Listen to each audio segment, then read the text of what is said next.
Hello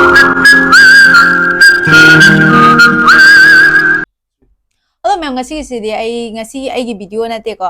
Ngasi reaction video ang pula ado ay ngasi puzara iba reaction video je kaino habda hosi ka viral or chali ebo ko kaino MLA Rameshwar na YouTuber Ranibala do taida kaino interview lo bagi kaino ma video ma viral chali eba ado ina yeng ka yam nungai ba kaino film ta ubo ado do oi ado di mayam su puna yeng mina je na ai je sumaina reaction video ma se mai ni ado di yeng minar se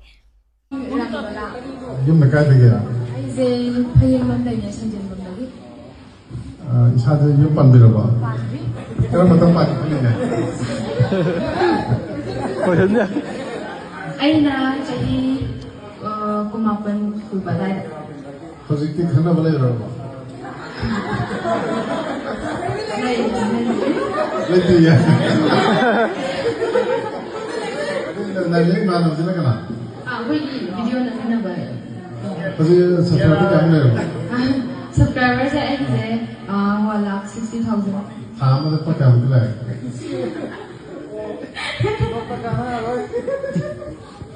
Tama,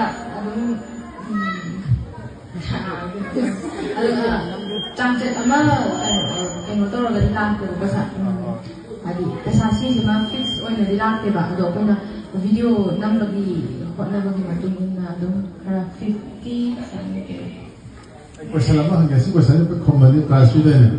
Kung siya pa yung manipulation siya, population siya, gross am niya niya. Hanggang kung gusto ang 1.7, pagtangay na. Ano hayag yung pala, hanggang siya, pagkang kami niya. video nam nubi su po ni ba nupa na mali mo po niya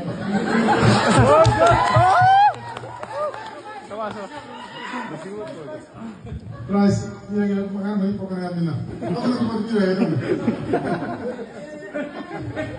Tadi pisang na itu lima. Ayun, so yung napong number nyo.